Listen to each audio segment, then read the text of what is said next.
The night Julia broke a cursed king's chains. She had gone to the prison to steal medicine, not to free anyone, not to change the fate of the kingdom, not to do anything remotely heroic or catastrophically stupid, just silverleaf and stormroot from the guard's storage rooms, stuffed into her coat before anyone noticed a wild pack girl had ever been there at all. She had a dying brother waiting at home. That was the only thing that mattered. Finn had been burning with fever for 5 days. The village healer had stopped coming on the 4th. Royal apothecaries didn't treat Omega children from border settlements, everyone knew that. The kingdom's mercy ended at the city walls, and everything beyond that boundary was left to survive however it could. Julia had tried every remedy she knew, had bartered her last good knife for foreign herbs that did nothing, had sat beside her brother's cot through 3 sleepless nights watching his breathing grow shallow and telling herself it would turn. It hadn't turned, so she had done the only thing left. She stole. The cliffside fortress sat 3 miles east of her village, carved into black rock at the edge of the kingdom's wildlands. The place where wolves who broke royal law were sent to be forgotten. Julia had scouted it for 2 days. She knew the patrol rotation, the blind spots, the eastern storage corridor the guards used for confiscated goods. She knew which window had a broken latch. She knew how to move through darkness without making sound, because growing up in a forest pack meant learning early that the quiet ones survived. She had almost made it out. The silver leaf was already in her coat. Her hands had closed around the storm root. 30 more seconds and she would have been gone, just another shadow dissolving back into the tree line. Then the first explosion hit. The floor lurched. Stone dust rained from the ceiling. Somewhere deep beneath her feet, something structural gave way with a sound like a mountain cracking, and fire, orange and enormous and moving fast, burst upward through the ventilation grates in the corridor floor. Screaming erupted from the cell blocks below. Run! Julia was already moving. Every instinct she had pointed toward the exit, toward the broken window, the tree line, the darkness that would swallow her whole and ask no questions. She was nobody. She was a thief with stolen herbs and a sick brother, and absolutely no business being inside a burning royal prison. She ran. She made it as far as the junction before she heard the chains. She stopped. Later, she would not be able to explain why. It wasn't a sound she recognized. Not prisoner shackles. Not the thin rattle of iron cuffs. This was something heavier, slower, a deep, resonant clanking from the far end of the corridor, past the point where the torchlight failed and smoke had already begun pooling black against the floor.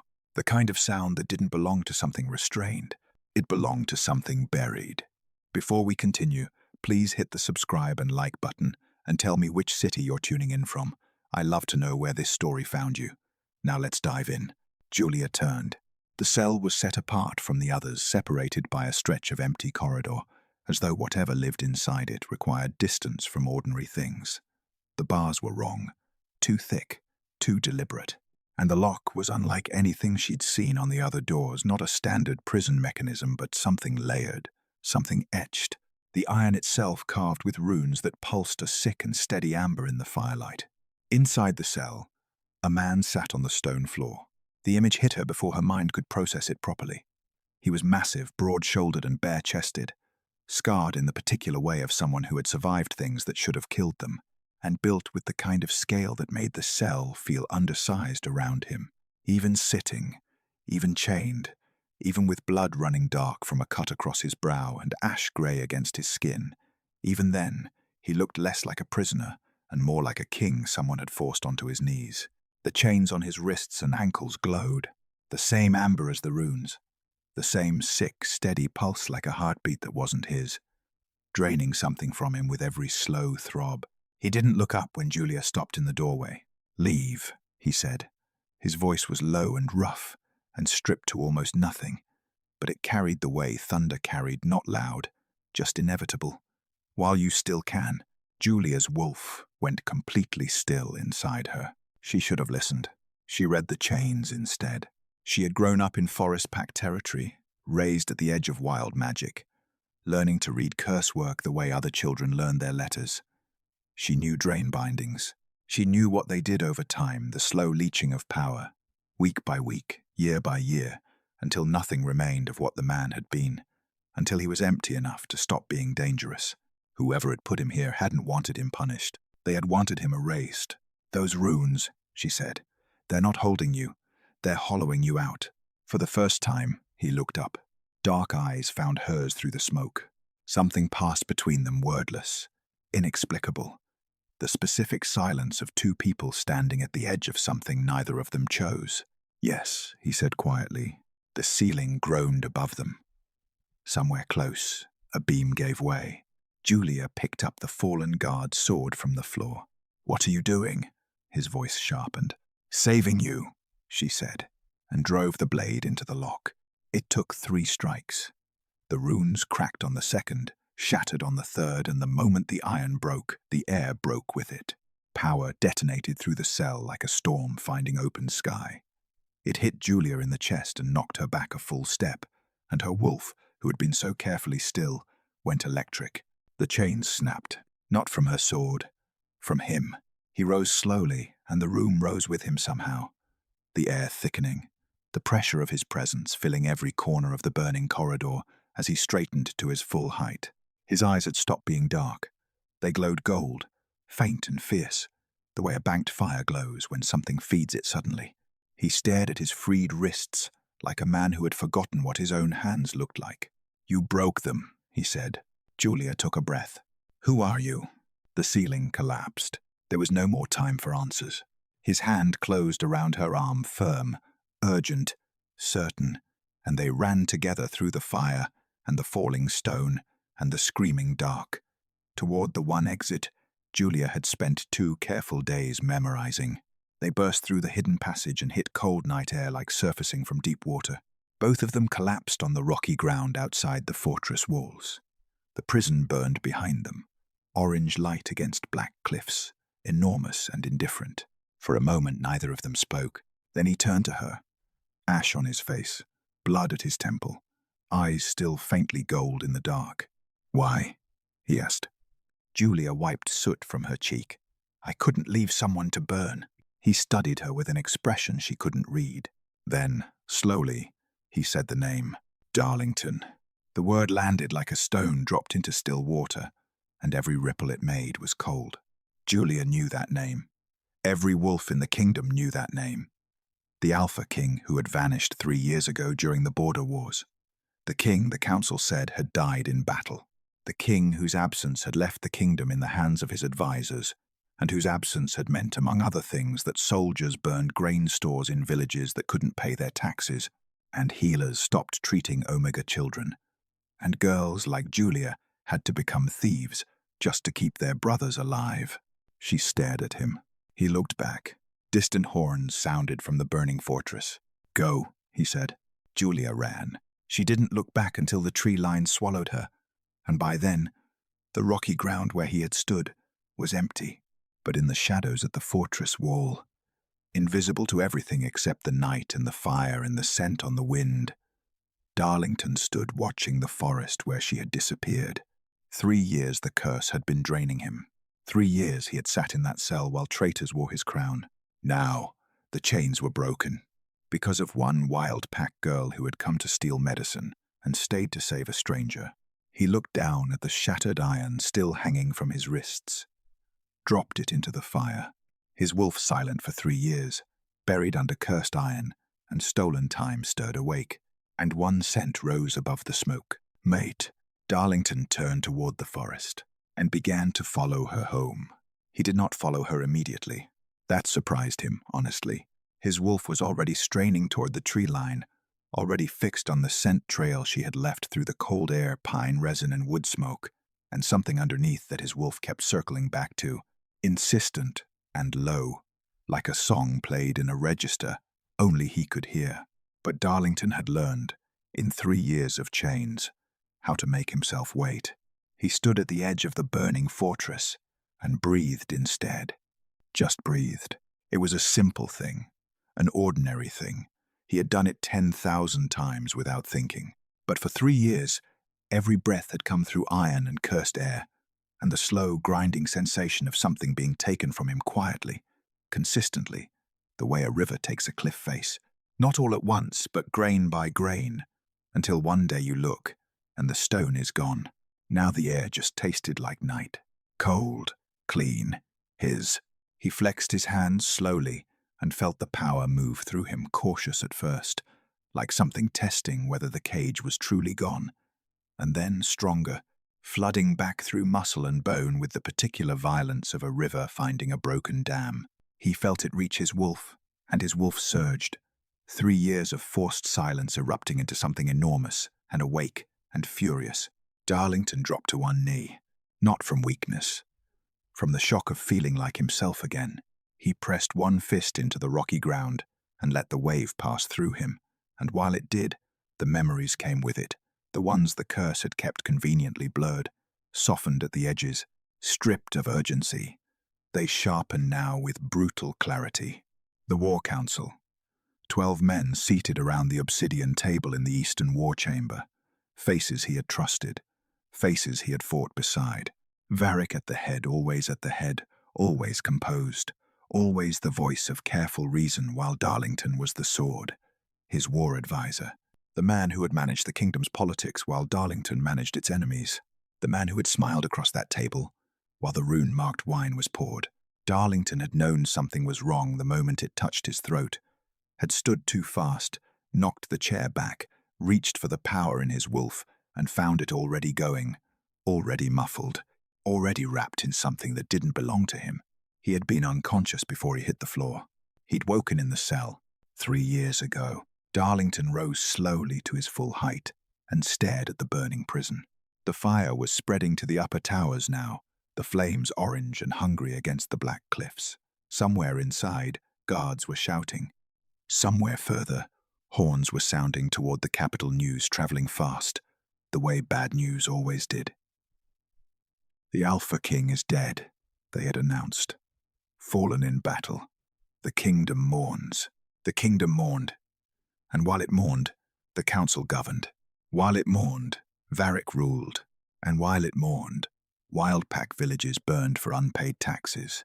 Omega children went without healers. And a girl with red hair and a stolen coat had been driven to breaking into a royal prison just to keep her brother alive. Something cold settled in Darlington's chest. He turned away from the fire and followed her home. Julia ran until her lungs gave out, then walked until the familiar smell of cookfire ash and river clay told her she was close. The village appeared through the trees the way it always did, small and dark and stubbornly alive. The handful of timber houses clustered around the central well like they were holding each other upright. She went straight to Finn.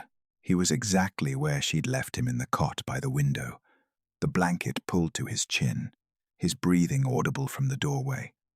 Too fast, too shallow. His face in the grey pre-dawn light was the color of old paper, and when Julia pressed the back of her hand to his forehead, the heat nearly made her flinch. "I've got you," she said quietly. To him, or to herself, she wasn't entirely sure. She worked by candlelight, hands steady with the focus of someone who had been forcing steadiness for days. Silver leaf steeped in boiled water for the fever. Stormroot crushed and mixed with rendered fat and pressed against his chest for the infection in his lungs. Old remedies, forest pack remedies, the kind noble healers dismissed and wild wolves had survived on for centuries. By the time pale grey light began pressing at the window, Finn's breathing had deepened. Not well, not yet, but easier. The terrible speed of it had slowed, and when Julia finally allowed herself to sit back against the wall and close her eyes, she felt something loosen in her chest that had been locked tight for 5 days. She should have slept. She couldn't. Every time she closed her eyes, she saw the cell, the glowing runes, the chains, the way he had risen when they broke that awful, magnificent surge of presence, like watching something tidal reclaim its shore. She felt again the moment his hand had closed around her arm, certain and unhesitating, the grip of someone who had not forgotten what it meant to protect. Darlington. The name came back to her in the dark and sat heavily.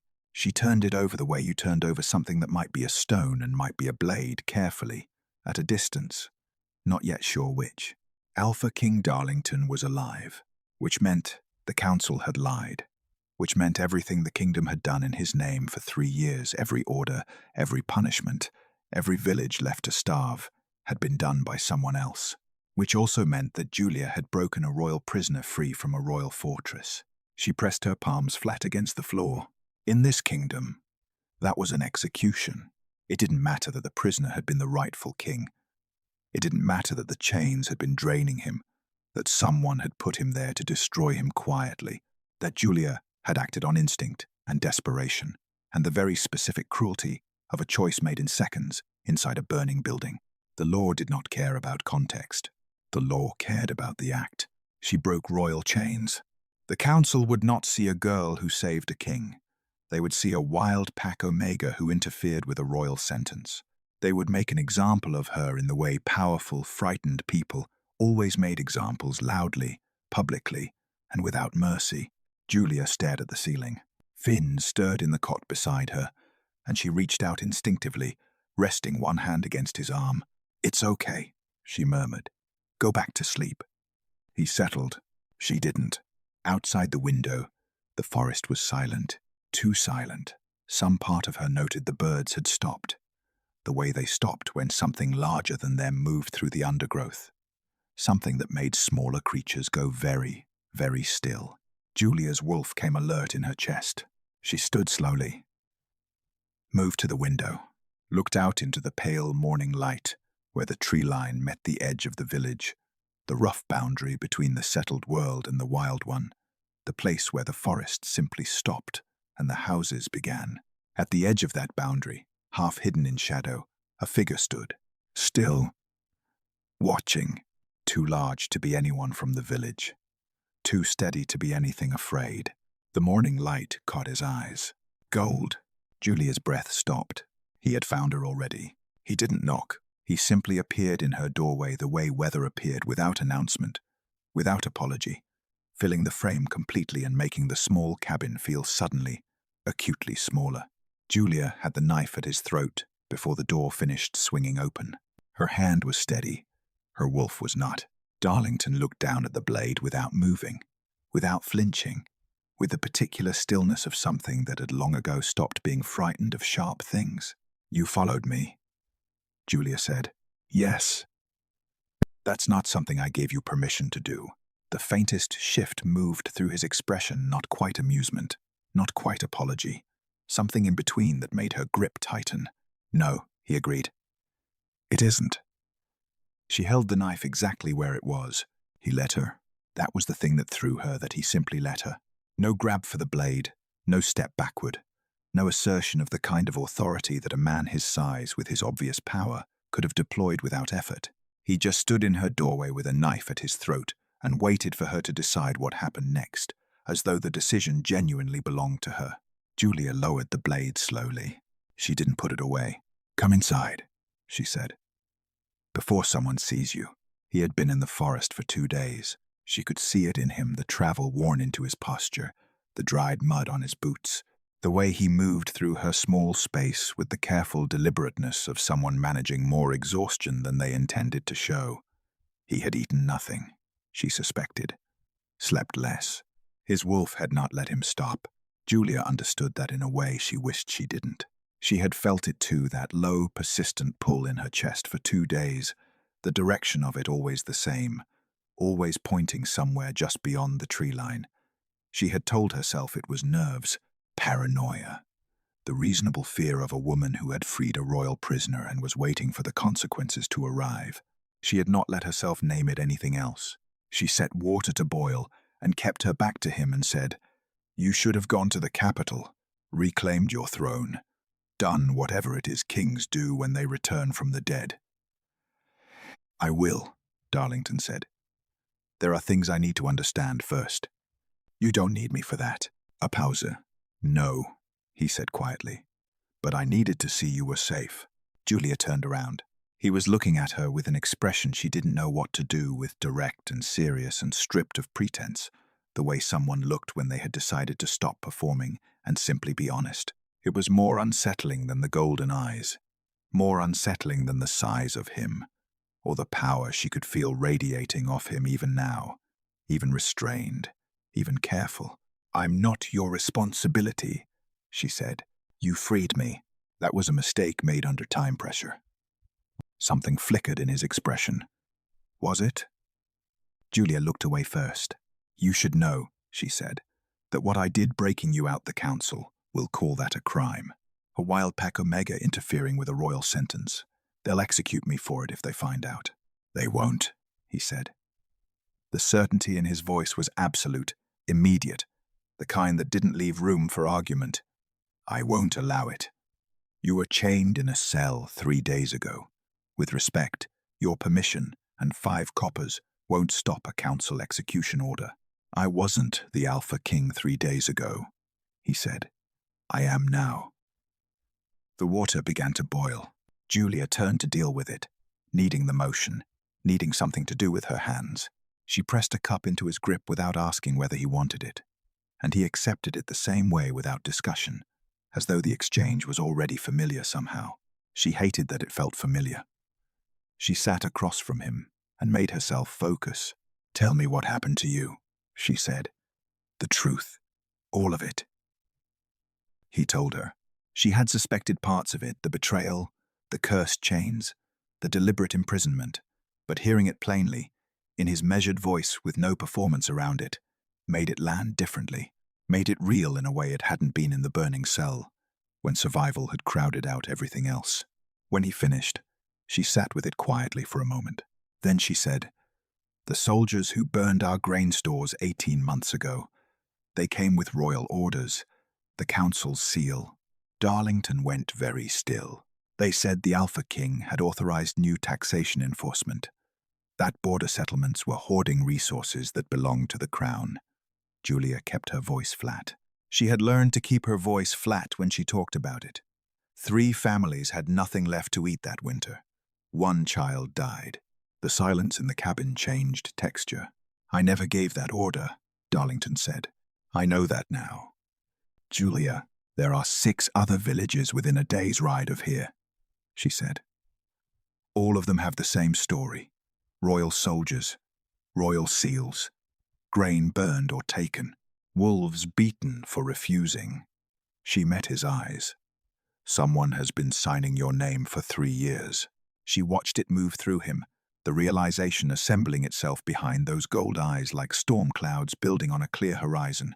Not surprise, exactly. Confirmation of a shape he had already been afraid to look at directly. His jaw tightened. Varric, he said. Not a question. Julia watched the Alpha King sit in her small cabin with a cracked cup in his hands and his kingdom in ruins around him, and understand fully, finally, the scale of what had been done in his absence and what he would have to do next. Julia told herself she was only going because she knew the roads. That was the practical reason, the sensible reason. Darlington didn't know these territories, not the way they were now. Not after 3 years of Varric's reshaping. The paths had changed. The checkpoints had multiplied. There were new watchtowers on the eastern roads, and the guards at the border crossings no longer wore the old kingdom crest. They wore something slightly different. A modification so subtle that most people hadn't noticed. Julia had noticed. She noticed everything that had quietly, incrementally, gotten worse. So she went. Not for him. For the villages. She told herself that firmly on the first morning as she handed Darlington a plain wool coat from her storage chest, the kind a traveling merchant's assistant might wear, and watched him pull it on over those broad shoulders with the expression of a man who had never in his life dressed to disappear. You need to look smaller, she said. He looked at her. Less like yourself, she clarified. And what do I look like? Like someone people instinctively step back from. She adjusted the collar briskly, not meeting his eyes. We're trying to avoid that. He was quiet for a moment. Then, with complete seriousness, should I hunch? Julia almost smiled. She didn't.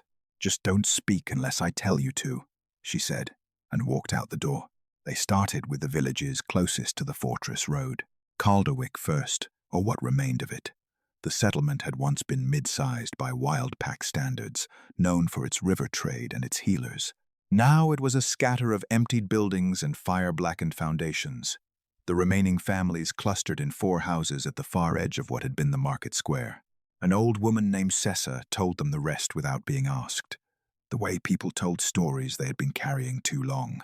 Royal soldiers had come 14 months ago with a taxation order bearing the Alpha King's seal. The village had paid what it could. It hadn't been enough. The soldiers had taken the river trade stockpile, 3 fishing boats, and the healer's entire store of medicines. When the village elder protested, they burned his house as a demonstration of royal authority. "The king's orders," Sessa said, with a flatness that was worse than anger. "That's what they told us, the king's orders." Beside Julia, she felt Darlington go absolutely still. He said nothing.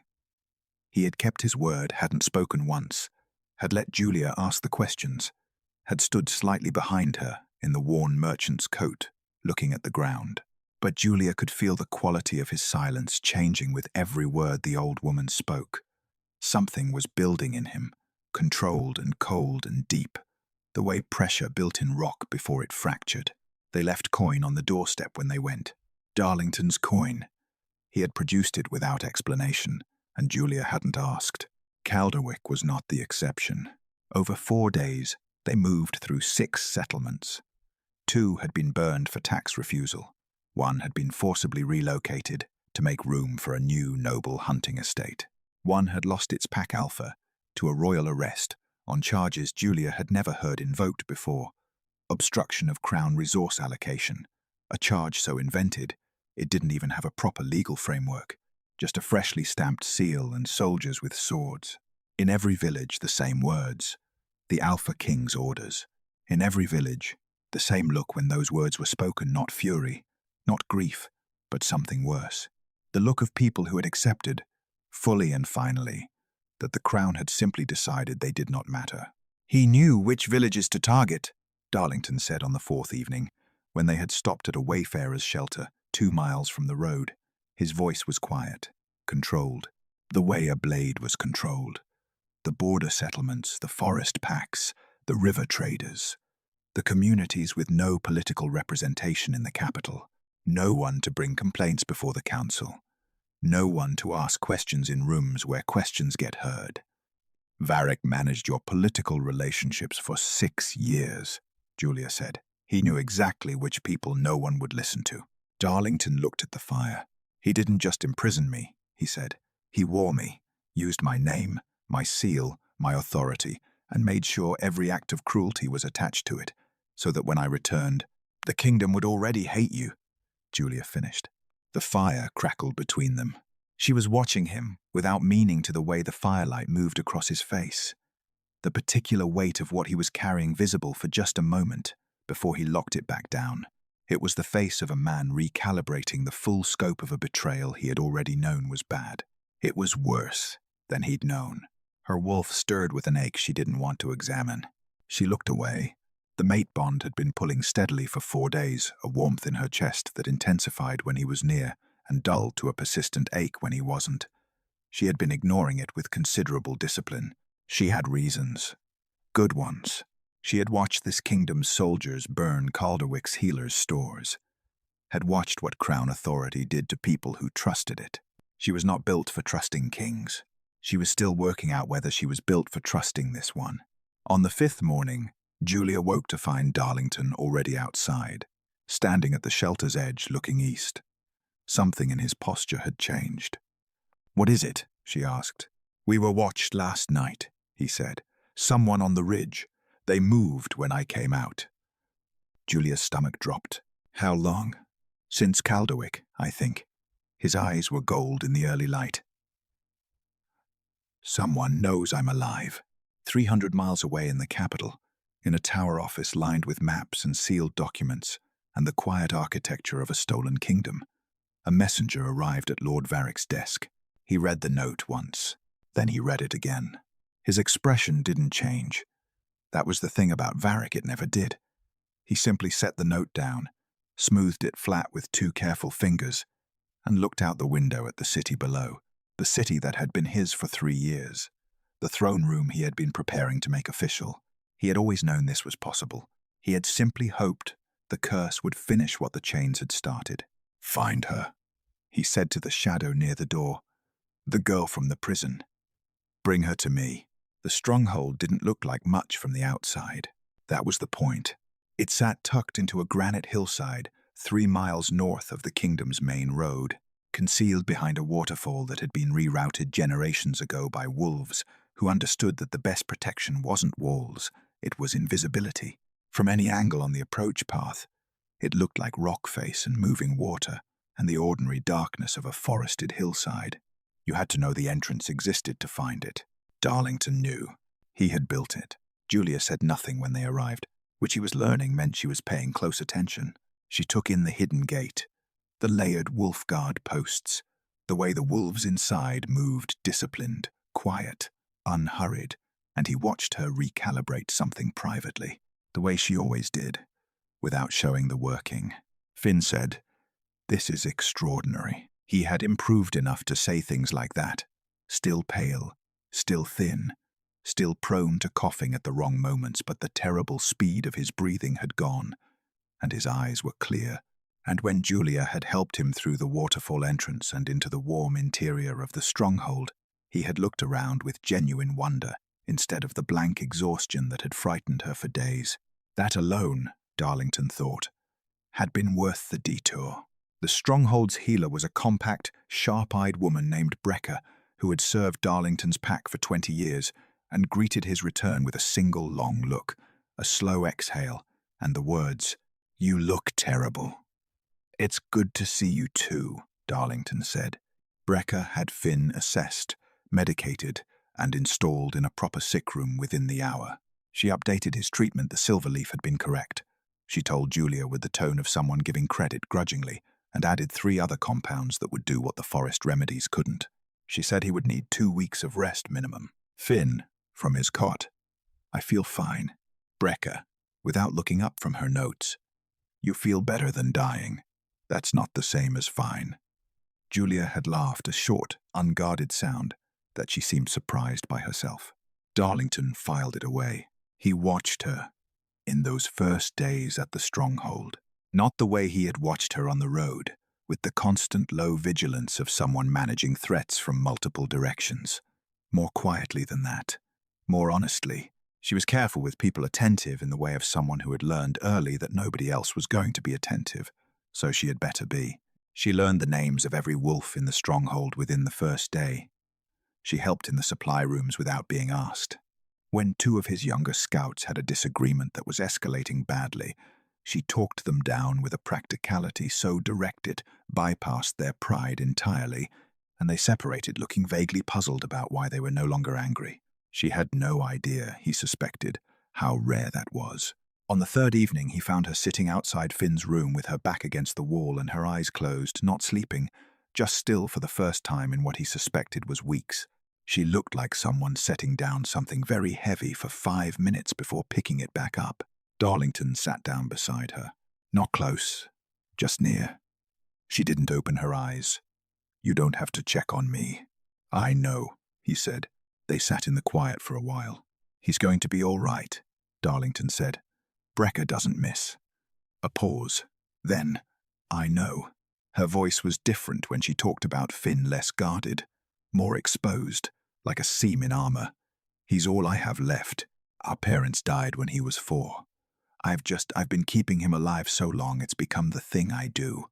I don't know what I'll do when he doesn't need keeping alive anymore." "Maybe," Darlington said carefully, "you could try something for yourself." She opened her eyes and looked at him sideways. "Is that what kings do?" she asked. "Dispense life advice in corridors. Only the good ones." She almost smiled. Modest, too. The bond between them had settled into something steadier over the last few days. Less like a current trying to knock her over, and more like a warmth she was gradually, reluctantly, stopping fighting against. He could feel it from his side, too.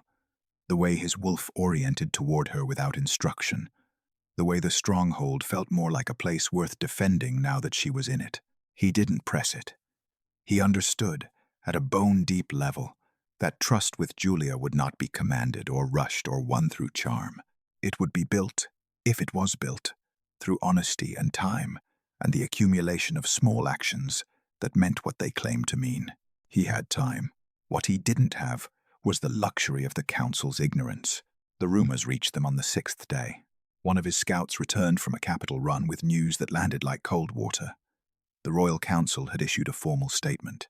The Alpha King was confirmed dead, a lie they had apparently decided to double down on rather than scramble to explain. And an imposter, the statement claimed, was moving through the border territories spreading dangerous falsehoods and destabilizing Wildpack settlements. A threat to kingdom security, to be reported immediately. Darlington read it twice. Then his scout placed a second document beside the first. Not an official council notice, something rougher. A bounty notice, circulating through the kingdom's mercenary networks. No name, just a description. A young woman, Wildpack, red hair, last seen fleeing the cliffside prison fortress on the night of the fire. Wanted for questioning in connection with a royal security breach. Substantial reward for delivery. Alive. Darlington set the paper down very carefully. How widely has this circulated? He asked. Widely enough, his scout said. There were 3 hunting parties asking questions in the border settlements this morning. Julia appeared in the doorway a moment later, reading something in Darlington's posture before he had said a word. What happened? She asked. He turned to face her, and in his expression she found the answer before he gave it. They should have moved faster. That was the thought that sat in Julia's chest like a stone when they returned to find the village wrong too quiet. Smoke rising from the wrong direction, the particular stillness of a place where something bad had already finished happening. She was running before Darlington could say a word. The village looked like it had been turned over carefully. Not burned, Varric was too clever for the blunt statement of fire this time. Just disrupted, doors left open, the well rope cut. 3 families standing in the central clearing with the hollow expressions of people who had been thoroughly reminded of their own powerlessness. Old Cessa from 2 villages over was there. Inexplicably, she'd been trading, someone said. Just arrived. Just saw the end of it. How many soldiers? Darlington asked her quietly. 8. Royal crests. Came in fast. Knew exactly where to go. Cessa looked at Julia with something that was almost apology. They went straight to the healer's house. Julia was already moving. The sick room was empty. The blankets were still warm. She stood in the center of the small room for a long moment and did not make a sound. The medicine cups were still on the side table. Finn's worn boot, the left one. He always took his left boot off first, sat beside the cot like a period at the end of a sentence. They had taken him mid-rest. Sick, recovering, not yet strong.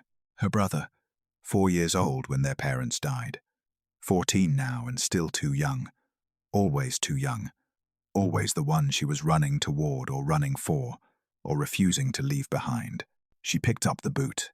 Darlington appeared in the doorway. He didn't speak. He looked at the empty cot, and then at her face, and she watched something settle in him.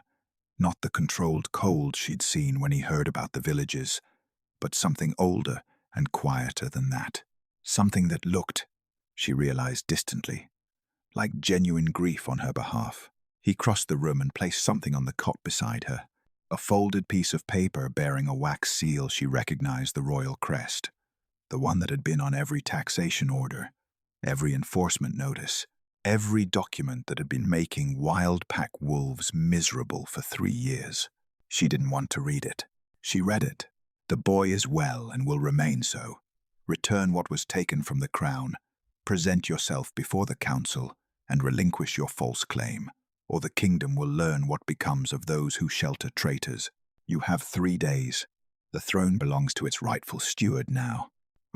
ESP. Julia set the paper down. He's not asking you to surrender, she said. Her voice came out steady. She was faintly surprised. He's announcing himself. Rightful steward. He's already decided he's taking the throne publicly. Yes. Darlington's voice was very quiet. He used Finn to get you to move, to force you into the open before you're ready. She looked up. If you walk into that council chamber on his terms, I know he'll have you killed, or rechained, or both, in whichever order is most useful to him politically. I know that too. Julia stared at him. Then what are you going to do? Darlington looked at the paper for a long moment. Something moved through his expression that she had not seen there before, not fury exactly, though fury was part of it, more like resolution. The look of a man who had been patient for a very long time, through circumstances that would have broken patience in anyone else, and had now reached the end of it. "Varric wants me to walk into his trap quietly," he said. "Alone, discredited, a rumor made flesh, easily dismissed." He folded the paper once and set it aside. "So I won't do that." "What's the alternative?" "I walk in publicly." He met her eyes. "In front of everyone. Wolves, nobles, council, common people. I walk in as what I am, with evidence of what was done to me. And I let the kingdom decide who is standing in front of them." Julia understood immediately. "He's been telling everyone, you're an imposter. If you appear in public, he'll have to prove I'm not the king," Darlington said. "In front of the very people he's been ruling in my name. Every wolf who followed my orders without question for 3 years will have to look at me and decide." A pause. "I spent 3 years in chains, because Varric worked in shadows, and I didn't see it coming. I won't let him pull me back into the dark." The room was quiet. Finn's boot was still in Julia's hands. She set it down carefully beside the empty cot, as though he would need it when he came back, as though that was simply a fact about the future she was deciding to hold on to. "I'm coming with you," she said. "Julia, I have the chains." She looked up. "The broken, cursed shackles from the prison. Physical evidence of your imprisonment, bearing Varric's rune marks. Without them, you're a man making a claim. With them, Darlington said slowly, I'm a king showing his wounds." She held his gaze. "Get your people ready," she said. "We move tomorrow." The Royal Council gathered once a month in the capital's Great Hall. Darlington had chosen the date deliberately. He knew the schedule had set it himself, 6 years ago, when he'd decided that governance worked better with visible structure than invisible authority. Open sessions, nobles, pack representatives, merchants, common wolves, all permitted to observe from the gallery above, while the council conducted official business below. Varric had kept the schedule. Of course he had. It was harder to question a man who maintained appearances. They entered through the main gate, not the servant entrance, not the hidden passage beneath the eastern wall that Darlington had used a dozen times for sensitive arrivals. The main gate wide open for council day, flanked by ceremonial guards who were supposed to be symbolic and were currently staring at the group approaching across the courtyard with expressions of escalating alarm. Darlington walked at the front. He had abandoned the merchant's coat. He wore what he was, no crown, no ceremony, just the plain authority of a man who had stopped pretending to be anything other than what he was. The stronghold wolves walked behind him, a dozen of them, loyal pack members who had spent 3 years keeping his name alive in whispers. They walked without weapons drawn. They didn't need weapons drawn. The guards at the door looked at Darlington's face and stepped aside, not because they were ordered to, because something older than orders told them to. He pushed through the hall doors. The council session stopped. 40 faces turned.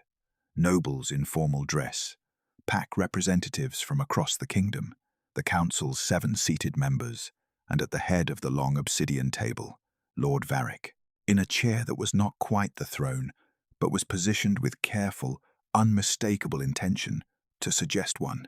Varric's expression didn't change. That was the first thing Darlington noted.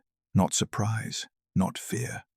The faint, composed adjustment of a man shifting from one prepared scenario to another. He had planned for this. Of course he had. "Remarkable," Varric said into the silence, his voice carrying easily through the hall's stone acoustics. "The imposter arrives in person." He looked out at the assembled gallery with the patient authority of someone who had been practicing that authority for years. "As the council has been warned, a cursed wolf, driven mad by dark magic, claiming a dead king's identity." The murmur that moved through the hall was divided. Julia had warned him it would be. 3 years was a long time. Half the people in this room had never personally seen Darlington's face. The other half had been told, consistently and officially, that the man they remembered was dead. Darlington let the murmur settle. Then he spoke. He didn't shout. He didn't perform. He simply used the voice he had always used in this room, the one that assumed, without aggression, that it would be heard. "My name is Darlington, Alpha King of this kingdom, son of Aldrich, who rebuilt the Eastern Territories after the border collapse. I sat at this table for 6 years before I was drugged by my war advisor, bound in cursed runes, and imprisoned in the cliffside fortress where I was left to be slowly destroyed." He looked around the room. "I have been in that cell for 3 years. The orders issued in my name during that time, the taxation enforcement, the village destructions, the pack relocations I did not give them. They were forged by the man currently sitting at the head of my table." Varric smiled. "An elaborate fiction. Tell me something," Darlington said. "Where was I when the grain stores in Calderwick burned? Where was I when the Thornfield pack was displaced to make room for Lord Harwick's hunting estate? Where was I when a child died of starvation in a border settlement that had its food supply confiscated? He let that land, because I was in a cell, bound in chains that I will show this council the moment my witness arrives. Chains anyone could fabricate. Chains bearing your rune marks. Varric." The hall went very quiet. For the first time, something shifted in Varric's composure. Just slightly. Just enough. The doors opened. Julia walked in. She moved through the hall without looking at the gallery, without looking at Varric, without performing anything. She carried the broken shackles in both hands, the shattered iron, the cracked rune cuffs, the evidence of 3 years of deliberate, magical imprisonment, and she set them on the council table with a sound that rang through the stone room like a struck bell. "I pulled these off him myself," she said, "in a burning prison 3 weeks ago. The rune work is documented. Any curse reader in this kingdom can confirm the mark." The hall erupted. Darlington watched the crowd, the faces turning, the calculations happening, the slow, irreversible momentum of a truth that had finally become too large to manage. Nobles who had followed Varric's orders without question were now looking at him with new arithmetic in their eyes. Pack representatives, who had spent 3 years absorbing the consequences of forged royal orders, were looking at the chains on the table. Varric stood. "Touching," he said, over the noise, loud enough to cut through it. The composure was back locked into place, perfectly fitted, not a crack showing. "A cursed wolf and a wild pack thief with a piece of theatre." He looked directly at Julia, though I do wonder if she'll be quite as brave when she hears about her brother. The hall went still again. Julia's face didn't change, but Darlington saw her hands close at her sides. "The boy is comfortable," Varric said pleasantly. "For now. Whether he remains so depends entirely on how the next few hours unfold." He spread his hands, a gesture of perfect, monstrous reasonableness. "I suggest we all calm down and discuss this like civilized wolves." They met at the prison because Varric chose it. That told Darlington everything he needed to know about the man's psychology, the theatrical impulse underneath all that composure, the need to stage things properly. Varric had always understood power as performance.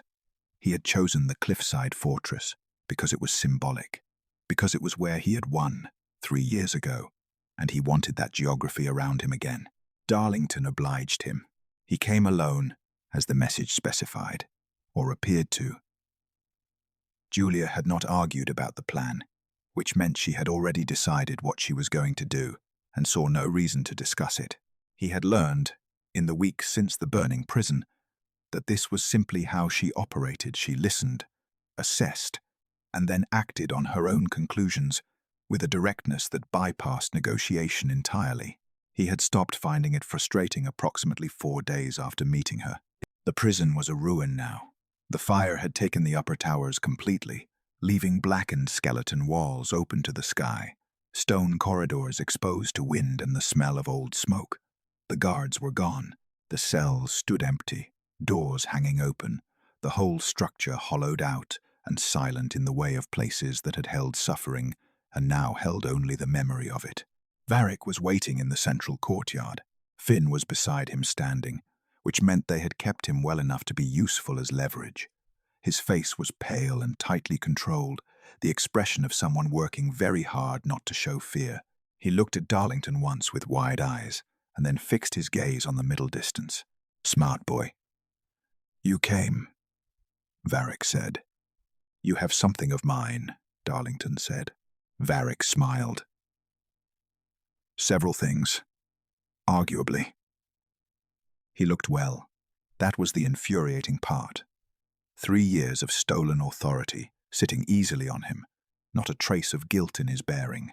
The same careful composure he had worn at the War Council table when he had smiled across at Darlington and poured the drugged wine. "Tell me something," Darlington said.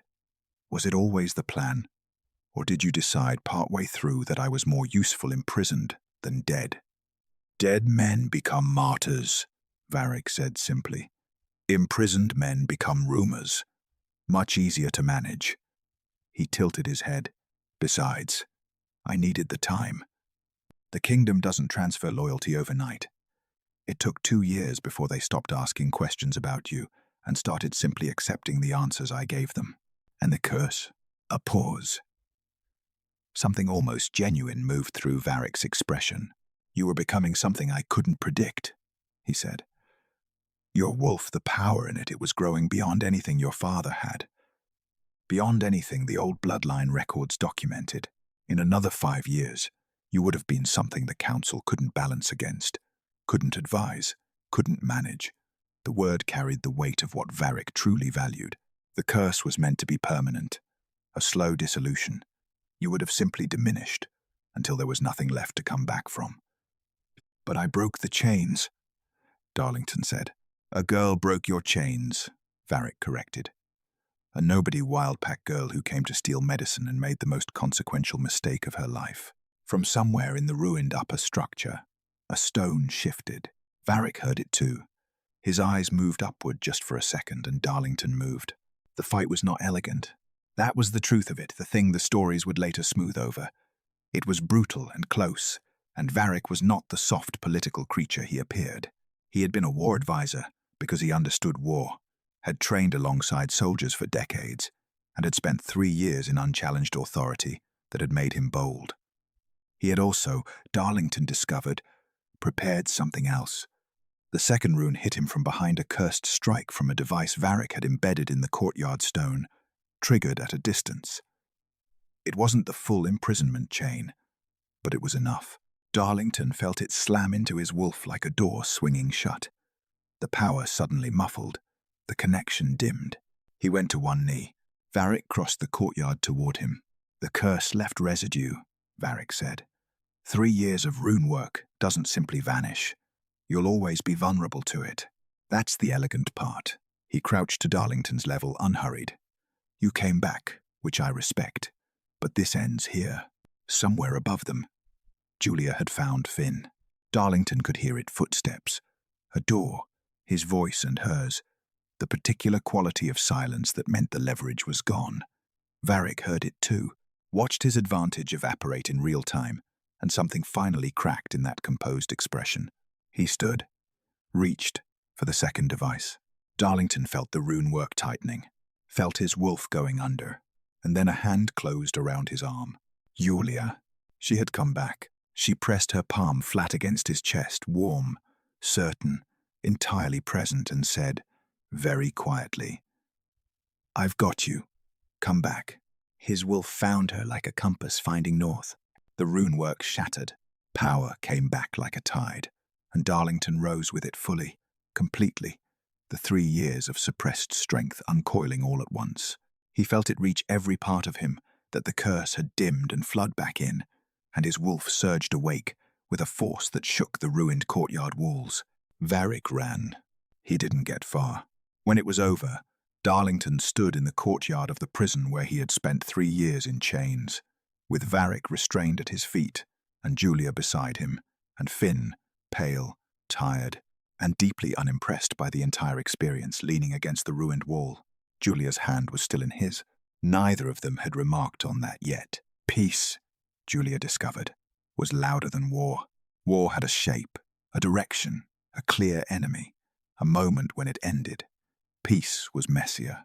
Peace was 3 weeks of council sessions and territorial hearings and restoration orders and the slow, unglamorous work of undoing 3 years of deliberate damage. It was Darlington, at the obsidian table for 12 hours at a time, methodical and tireless, rebuilding what Varric had quietly dismantled. It was pack representatives arriving daily from settlements across the kingdom, each one carrying a specific grievance, a specific loss, a specific accounting of what had been taken and what might be returned. It was loud and complicated and necessary. Julia watched most of it from a distance.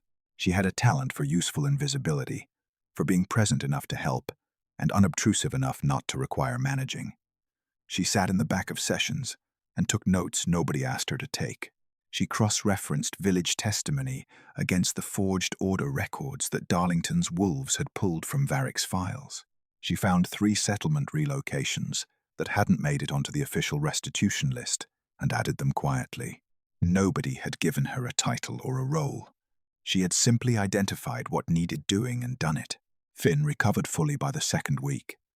Brecca declared him fit with the same grudging precision she applied to everything, and he celebrated by eating an alarming quantity of food and attaching himself to the stronghold's youngest scouts with an enthusiasm that suggested he had been waiting his entire life for exactly this kind of access. He was fine. He was better than fine. Julia had no more reason to stay. She knew it. Had been knowing it. Quietly. For days, the way you knew something you were not quite ready to act on. The capital wasn't her world. The council chambers and formal halls and careful political architectures of a kingdom reordering itself. None of it was built for a wild-pack girl from a border settlement who had come to steal medicine and ended up accidentally altering the course of history. She packed her things on a Tuesday morning. She was very nearly done when Darlington appeared in the doorway. She didn't look up. "Don't. You weren't going to say goodbye." "I was going to leave a note." "Julia." She set down the coat she was folding and looked at him. He was in formal dress council clothes, the kind he wore for official sessions, which meant he had come here directly from something important. His expression was the one she had learned to read as him deciding to say the honest thing rather than the manageable thing. She braced. "Come to the council chamber," he said. "Darlington. Please." She had never heard him use that word before. She went. The full council was assembled. Every seat filled nobles, pack representatives, the restored territorial leaders whose positions Varric had eliminated. 40 faces turning as she walked in, and Julia kept her chin level and her pace steady and reminded herself that she had faced worse than a room full of people looking at her. Darlington stood at the head of the table. He waited until she had stopped at the room's center before he spoke. 3 weeks ago, he said, addressing the chamber, this council was presented with evidence of the longest and most calculated betrayal in this kingdom's recorded history. You have seen the chains. You have seen the rune documentation. You have heard the village testimonies. A pause. What you have not formally heard is the name of the person without whom none of that evidence would exist, without whom your king would have died in a prison cell while a traitor wore his crown. He looked at Julia. Her name is Julia. She is a wild pack Omega from the border settlements. She came to the cliffside fortress to steal medicine for her dying brother, and instead she broke a cursed king's chains with a fallen guard's sword and 3 strikes of pure, reckless courage. The chamber was very quiet. She is not a criminal, Darlington continued. She is not a security breach or a witness or a person of interest. She is the reason this kingdom has a king. Another pause. Longer this time. She is also my mate, recognized by my wolf on the night she freed me. And I am formally declaring that recognition before this council now not as a political arrangement, not as a reward, but as the truth of what she is to me. Julia's heart was doing something loud and inconvenient. I'm not asking the council's permission, he said. I'm informing you of a fact. What I am asking, and here he looked directly at her, only at her, the chamber and the 40 faces and the weight of the kingdom falling away until it was just this, is her. The silence stretched. Julia thought about her village, her small cabin, the life she knew how to live small and hard and entirely her own. She thought about the coat she had handed him in the dark, the knife at his throat, the 4 days on the road watching him absorb the damage done in his name without flinching. his hand closing around hers in the ruined courtyard, or hers around his. She was no longer sure who had reached first. She thought about Finn, who was currently somewhere in the stronghold making friends and eating too much, and becoming the person he'd always been meant to be. She thought about the girl who had gone to steal medicine, who she was now. She walked to the head of the table, stood beside him. "I have conditions," she said. Something lit in his eyes. "The border settlements get full restitution, healers in every wild pack territory within the year, and nobody calls me Luna until I've decided I'm comfortable with it." "A beat." "Agreed," Darlington said. "All of it." Julia looked out at the council, at the kingdom reassembling itself around them, loud and messy and alive. "Then we have work to do," she said. They stood on the eastern rampart that evening, as the sun dropped behind the territories, the forests and settlements and river roads of a kingdom that had almost been lost, spread out below them in the fading gold light. Darlington's hand was in hers. Neither of them had remarked on it yet. She thought they probably didn't need to. "You know," Julia said, "I only went to that prison for Silverleaf." "I know. I had a very simple plan." "I know that too." She looked out at the kingdom, at all of it, the impossible, inconvenient, thoroughly unplanned shape of where she had ended up. "The night I freed you," she said quietly, "I thought I'd made the worst mistake of my life." Darlington was quiet for a moment. "And now?" Julia looked at him sideways, and this time, finally, she let herself smile. "Ask me again in a year," she said. His hand tightened around hers. Below them, the kingdom breathed, and the girl who had gone to steal medicine, who had broken a cursed king's chains with a borrowed sword and 3 desperate strikes, stood beside the throne she had never asked for, and felt, for the first time in a very long time, like exactly where she was supposed to be. If you enjoyed the story, let me know in the comments. Your voice decides what I write next. Don't forget to subscribe if you want more moonlit love stories like this one.